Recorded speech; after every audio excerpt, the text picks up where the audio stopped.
Hello, I'm Dr. Marla Shapiro. I've had the honor of being the president of the North American Menopause Society through 2017.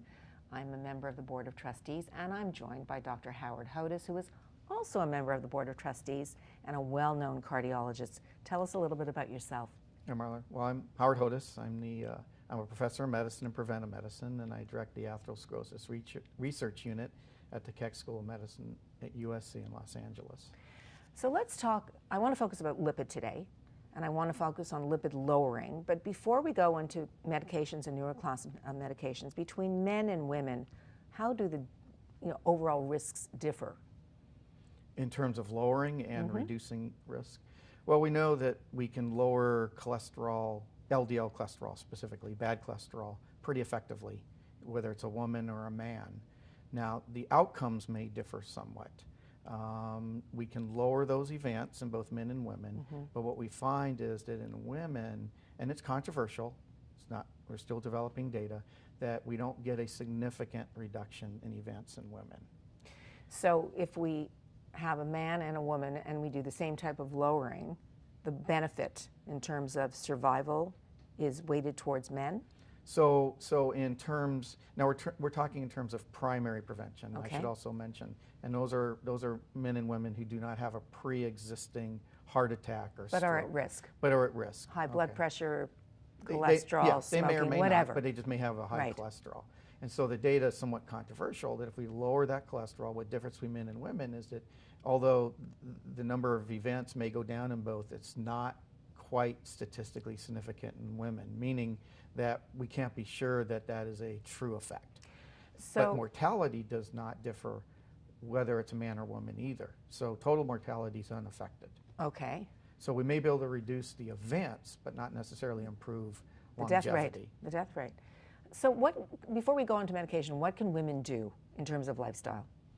Okay, so this is important for both men and women, and there's some very specific things for women that need to be emphasized. So one is always a healthy diet, and there's some uncertainty what the most healthy diet is, but certainly that's reducing fat intake, trans fat intake, and cholesterol.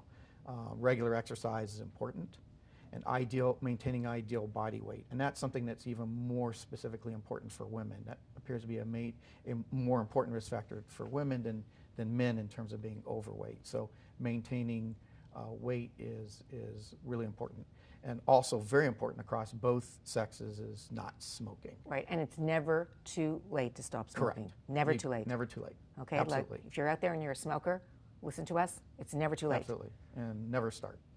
And Okay, even better. And so those are across the board. For women, some very important risk factors, other blood cholesterol, lipid values such as high triglycerides appear to be more important in women than men in terms of inducing heart disease. So how do you get high triglycerides? Eating high-fat diets, being overweight, smoking, drinking a lot of alcohol, things like this that can cause triglycerides to go up. Those things should be avoided, and trying to keep triglycerides as low as possible, especially in women. Other factors that are really important in women is diabetes. Diabetes wreaks havoc in women. So we know that women, this is just a great example, we know in women that premenopausal women appear to be protected from heart disease. It's women who transition through menopause, which all women do, around 50, 51, that when the heart rate, when they start having heart events, heart attacks and strokes and chest pain and all that. And estrogen is the theoretical protectant of that prior to menopause. There's one risk factor that wipes out that estrogen protection, and that's diabetes. And it just wreaks havoc in women. And in fact, women who get diabetes have a much greater risk for heart disease than do men at any age. Any age. So before I let you go, this new class of medication that we're hearing about, that is the super lipid lowering drugs, these PCSK9 inhibitors, just a word for our consumers who are wondering, what is this? So this is the most current breakthrough. The one prior to that were the statin drugs. Statins are an oral medication, take it by mouth, and they block cholesterol production.